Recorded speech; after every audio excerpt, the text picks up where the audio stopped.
Welcome to the Cheryl and Shirley Show. And tonight, I'm lucky enough to be talking to someone who's been a friend of mine, as well as someone who's working very hard, Brian Schimming. He is the Republican Party of Wisconsin's state chairman. Welcome, Brian. And he's doing this from a car driving, so we might have a little bit of backwood noise, but that's okay. Yeah. Hey, it's great to be with you. And yeah, I'm on the way back now. I was up here tonight to speak at a fundraiser for Representative Tony Kurtz, who's in the assembly. He was up in Richland Center, and so I'm on my way back from Richland Center, and it's raining out there. Can you imagine that rain? Oh, yeah, more rain. That's just what we need, right? Yeah, right. Well, no wonder I have the background noise. Brian has been doing this for about a year and a half, and he's been all over the whole state. I know he's been a whirlwind since he started. We just wanted to talk a little bit about, I wanted to bring Brian on because so much has been going on in the state. Obviously, we have a spotlight on us because of national too. Thought we'd talk about a little bit about like the post-state convention and see what your thoughts were about that. And obviously, I was there and excited too, and it was a great event. Yeah, yeah, it really was. I mean, we wanted to focus a lot on having a positive convention. We had it was a little bit troublesome a couple of years ago. We had people running for various things and various floor battles going on, and so there was a focus this time on unity and having people have a positive experience at the convention in Appleton. In fact, Cheryl, just as I was leaving my event I just was speaking at, I had two people come up, and one had never been to a convention before, the other had been to several, and they said, boy, that was just a great experience. So that was great to hear, because Byron Donalds was terrific. Congressman Donalds was great. Ron Johnson was great. We had good panels. We had good discussion around a lot of things that are affecting the movement right now, and frankly, the importance of 2024. Chairman Watley is going to be in the state here in a couple of weeks, and RNC Chairman Watley. And every time I ask him, what's it like to be national chairman, and he kind of says, "Well, I feel like I'm national chairman of 7 states." Uh, because Wisconsin is one of those seven, whether it's Wisconsin or Georgia or Arizona or Nevada or Michigan or Pennsylvania. Wisconsin, the road to the White House literally runs through Wisconsin, and that's what makes this year so important. I totally agree with you. And I was at the state convention, and I'm just going to emphasize that it was really good. It was interesting, and I thought Eric Hovde running for Senate, U.S. Senate, was fantastic too. His speech Oh was yeah, very great. moving, very moving. And boy, you weren't kidding about Byron Donalds. I can tell you, it was after lunch, and it sure got the place fired up and it was a good thing it was after. He got everyone fired up, and he gave a great speech. So I was very motivational, and that was really good to hear. And then also it was kind of interesting because we had the elections for the committee woman and the committeemen for the national convention, and that was pretty interesting too. We want to thank the people who have done the job, for a long time. I know Mary Pat Kruger had done it for years. Yeah, she's been great. She's part of the reason we have the RNC convention in Milwaukee, because she's was on the selection committee. There's a subcommittee that helps select the convention city, and she was on that committee, so she was really in a catbird seat to help lobby for Wisconsin. We ended up getting it. So all of her great efforts, and of course Tom Schreibel, our longtime national committeeman, just terrific work on behalf of Wisconsin in a lot of ways, but most certainly and most recently, the national convention, which will bring 50,000 people, actually more than that, but 50,000 people to Milwaukee. It's going to be a once in a lifetime experience. Yeah, I'm pretty excited about that. And I'm very, very pleased that they helped for so much. I know that they worked very hard for years. So I'm grateful to them, and so is everyone else out here. Believe me, many of us have talked about them many times. They worked really hard, and we all know how hard it is to do the jobs that we do, and we're volunteers. I mean, I think we could move on talking about national. It's very exciting, and I was very excited. I'm in the 3rd congressional district and chosen as an alternate to serve. So I'm pretty pumped up about that too. Yeah, you should be. And congratulations for getting selected. It's such, what's interesting about this, Cheryl, is that I was supposed to be a delegate 4 years ago, and then we had COVID, so we didn't have a convention. But every Yeah. every 4 years before that, I'd always say, "Oh, let somebody else do it. I'll have my time." I just didn't expect that my time to go to my first national convention would be as state chairman of the party in a target No state. kidding. So it just kind of ended up that way by accident. But it's going to be fabulous. I mean, literally literally that week in Milwaukee. It's Monday the 15th through Thursday night. We're going to make history. I said to this group today, Wisconsin is going to make history one way or the other. We're going to make history. And I always say elections have consequences, good ones and sometimes bad ones. And Wisconsin will be a consequential state. We will make history in this state. We will make it at that convention in Milwaukee. The vice presidential nomination will be Wednesday night of that week. The presidential, of course, on Thursday, and that'll be the concluding night of the convention. And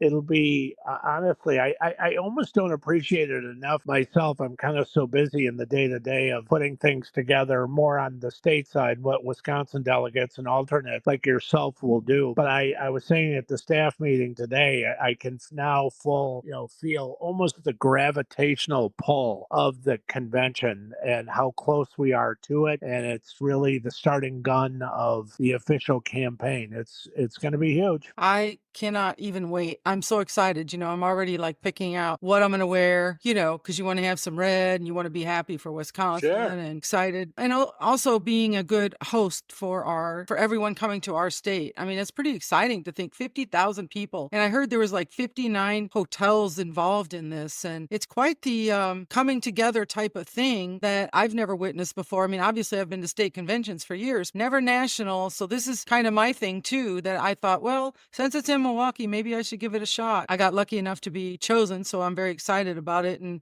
every day, you're getting different emails about all the information, and it's kind of getting to that point now where, wow, the hotel reservations are made. So it's like, here we go. It's coming up soon. Yeah.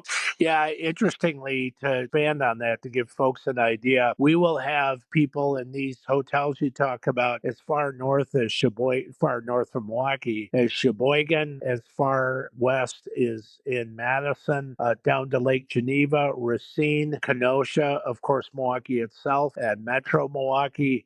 So there will be people everywhere in these dozens of hotels. It's really 56. There's 50 states and 6 territories. The territories also have delegations, and it'll be unbelievable in its scope. And quite literally, I mean, we're going to have 16,000 media people, 16,000 from every country on the Wow. face of the planet, literally, not just the whole region, not just the whole nation, but the whole world will be watching Wow. Wisconsin. So it's staggering in its scope. It is. It absolutely is. And I agree with that. And it's kind of exciting thinking that. I mean, I can't even imagine what it's going to be like, every day and how exciting it is that Wisconsin, all the delegation will be in one hotel. So we get to know everybody better, even though we know each other quite well. Some of us do from around the state. It's going to be kind of cool to see that, witness that too, witness how we grow together and fighting. We are fighters, that's for sure. And we all know that the light is on our state. I'm excited about that too. And let's just talk real quick about you were just at a meeting that I was at in Wood County. We just did a reorganizational meeting. That was quite the showing of members. I was stunned. And it was a very positive, motivational type meeting. We're all ready to move forward. I mean, everyone's fighting, we're ready. We're ready to go. Yeah, what a great group in Wood County. I mean, it was just a fantastic meeting over in Rapids that night, and just really good. And people were unified. And I was just saying to this group today, look, unity has never meant. Ever, ever, ever. Unity has never meant that everybody agrees on every single thing. Unity has never meant that. If that's what unity meant, Cheryl, we wouldn't have a Declaration of Independence right now. No. People need to remember that this is not all we got to agree on every single thing. What it's about is we have a common set of values and principles, and we want to, move the country in that direction. And we have the opportunity to do that this year. But I always say to folks, look, the victory is out there. We just got to go get it. It's not going to come to us because we think we're right on the issues, or it's not going to come to us because Joe Biden's a terrible president, which he is. It won't come to us that way. We have to go get it. And that means everyone listening to us right now has to find those extra 5, 10, 15 people. We do that and we fire Joe Biden. It's that simple. So Absolutely. I'm not, but that Wood County meeting was great. In fact, I did radio out of Wausau with Meg Ellison the next morning and mentioned that meeting that I had been at that meeting. It was just what a terrific group in Wood County, and that's what we need everywhere. Yeah, we really do. I mean, we came together and, elected new chairman, vice chair, and secretary, and at a time that we're so busy that we shouldn't have to do that, but it ended up that way, and it ended up being fantastic. I was so surprised at how positive everyone was. I was very happy about that. You're right. Unity doesn't mean that we always agree on everything. I don't agree.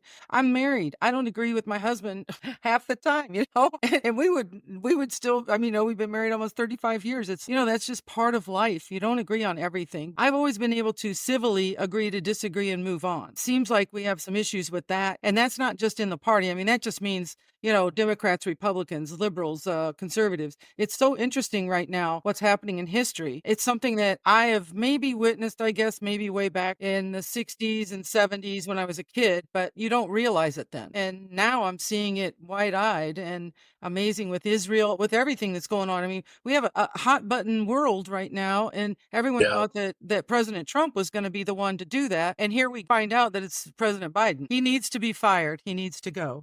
Well, and the truth of it is, Joe Biden right now, remember he ran as Scranton Joe and he can reach across the aisle and do all this business. Joe Biden right now is being the president that Bernie Sanders had hoped he was going to be. Joe Biden has checked almost every box of things that Bernie Sanders wanted to do. I always remind people of that list, that whole stack of executive orders that were on Joe Biden's desk after he took the oath of office. And Joe Biden really has been a more liberal president than I think anybody anticipated. I was at an event in Germantown over the week this past weekend, and in fact, there are a lot of Germans in Germantown, and I was one more.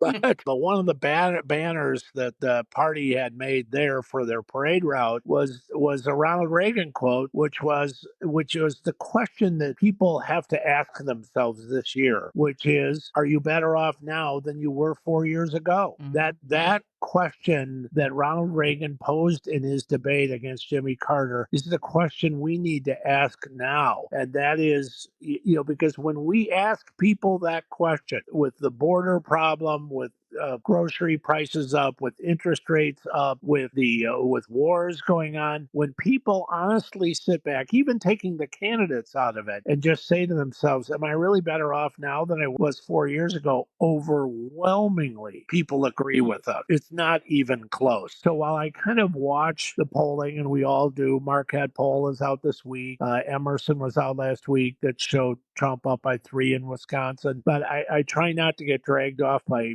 too many of those polls, and I read them too. But in the end, when people vote down in November, if they ask themselves the question, if they're better off now than they were 4 years ago, Donald Trump wins. We're going to have the White House. Hands down. I agree. I'm blown away.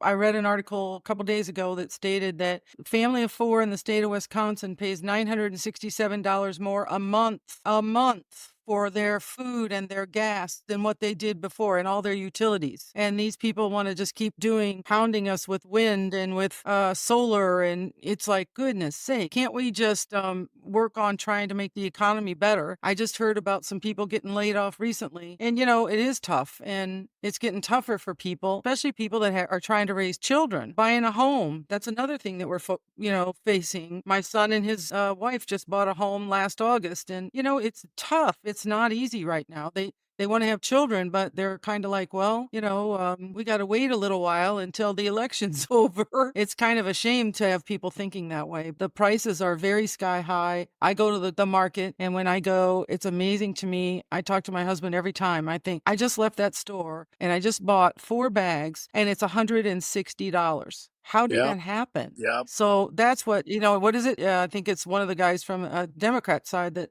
it's the economy, stupid. That is true. It's the economy, stupid. Please, people out there, listen, vote with your pocketbook. Get out there and vote. And let's talk a little bit about that, Brian, while we're on here. Let's talk about the commit to vote and how we're working on that. And I know that President Trump is really pushing on that too. Republicans have been very well known. I am somebody who votes early now. After April, I kind of pushed that big time on some of my friends. I'm like, hey, you know what? We had a snowstorm on April 2nd. A lot of people, it was down in Wood County. Normally we have 45% of people come and vote in the spring elections. There was 37%. And I guarantee you it was the weather. We have to fight that because we don't know what's going to happen on November 5th. We don't know. There could be a major snowstorm. I vote early. Well, and think about this past April, these past April election. I was up in the Fox Valley with the president, with President Trump, and we had a horrible snowstorm that day Yep. Yeah. and That's rain. right. And so, and the reason that that came up at the rally, the president, before we finished the rally in Green Bay on April election day, reminded people to go vote because a lot of them had not. I mean, here you got Donald Trump reminding people up in the Fox Valley to go vote that were at the rally after we finished the rally. But that really is the case. I mean, people are busy. We have weather here. And in fact, that day, Ron Johnson and I had talked that morning, and that morning we both had looked at the weather forecast, and a lot of the bad weather on that day, that first Tuesday in April, was north of a line from Madison to Milwaukee. Well, there's a lot more Republican votes up there. So all of a sudden, we're Yes, trying to sure. pass these two referenda about the anti-Zuckerbucks thing, and we were worried that our voters weren't going to get out quite as much as we needed them to win. Well, it turns out that they did, so we were happy about that. But so it's risky, and that's why. I mean, when I took over his chair, and heck, I'm an election day voter. I like going to the firehouse and voting. I'm happy to admit it. But because of the reasons we just talked about, and frankly, Cheryl, because of the fact that a lot of people are now used to early voting after the pandemic, the national chairman, Mike Wadley, the RNC national chairman, thinks that 40 to 50%, maybe even more, of the people will early vote this time. And what that tells Wow. us is that we need to get to people early. We can't wait until the last day or even the last week before the election to do what we can to get people to vote for Donald Trump and to vote on election day. I always say, in fact, I was reminded of this by a reporter yesterday. I always say we can't keep going in election day 100,000 votes behind the Democrats and expect to make it up in 13 hours. The arithmetic doesn't work anymore. And as much as I like voting on election day, I like winning the election a lot better. I'm with that. Amen. I like winning the elections too. And I used to be the same way, I couldn't wait to post, oh, I'm number 578 in my ward. Now I get in my car, I drive, usually the first day of early voting or maybe the second. There's no line, there's no waiting, and I can get in there, I can vote, and it's all sealed and everything right in front of me, and I'm done. And I feel so much better. I mean, I tell people I voted today, and I'm like, get out and vote, please. We've got to get those votes in there. That's the biggest part. People we did a parade yesterday downtown Rapids for which I sent you some pictures. That was kind of fun. Yeah, it was great. But we were downtown and I kept saying to people, do me a favor, please vote. That's the most important thing. Great that you're taking our literature and you're taking our information, but we need your vote. We need you to vote. That's really, I'm kind of working very hard on that commit to vote because I think it's super important. It is super important. And as the president says, we're commit to vote, that we have Oh, swamp the vote hashtag. I mean, we're really working that issue very, very hard. But I always say to audiences, and I pose to your uh-oh. audience, Kind of lost you a little bit there. Are you there? yep, here I am. That literally right there, lightning struck right Uh, above me. oh, wow. That's crazy. Okay. Yeah, I'm literally driving through a lightning storm right now. Oh, great. I mean, Yeah, if you hear a real loud buzzing, that you may need a new state chairman. Um, be careful. yeah. So I always say to people, Cheryl, look, when I talk to a crowd, I'll always pose the question: does anyone know this person? They think like us, they act like us, they live like us. They believe like us, but they don't vote. Even in presidential elections, Yes. they don't vote. We all know those. I know those people, right? And I mean, I'm pretty involved, but Mhm. I know those people, right? And so, and you do, and Yeah. everybody who's listening to us does. All right, I'm losing you again there for a second. Must be lightning striking again. Hopefully that's good news for us, the lightning striking. Okay, hang on. I didn't lose you, did I? I'm still here, just so you know. Uh-oh, I lost you. Well, you may have noticed that we had to end the session quickly with Brian Schimming, chairman of the Republican Party of Wisconsin. He actually was going through a terrible thunderstorm and he tried very hard. We got about 20 minutes of good stuff. And then when we ended, we were talking about the make sure you get out and vote early and how important that is, and the commit to vote and the swamp to vote. Please check that out. I will make sure I have more information on all of that. And we'll do a part 2 with Brian here soon. He is traveling all around the whole state. I will see him during convention, and that is July 14th through the 18th. I'm looking very forward to that. Thank you so much for listening to the Cheryl and Shirley Show today. Safe travels to Brian Schimming, the chairman of the Republican Party of Wisconsin. I appreciate his time very much. I know he is super busy. Like I said, we lost him through the storm. He's doing fine. He made it home safely. I made sure we checked. Get out to vote. Get 5 or 10 people to go out to vote. Vote early. Make sure you try to follow that. Let's keep fighting. Thank you so much for listening. Have a good day.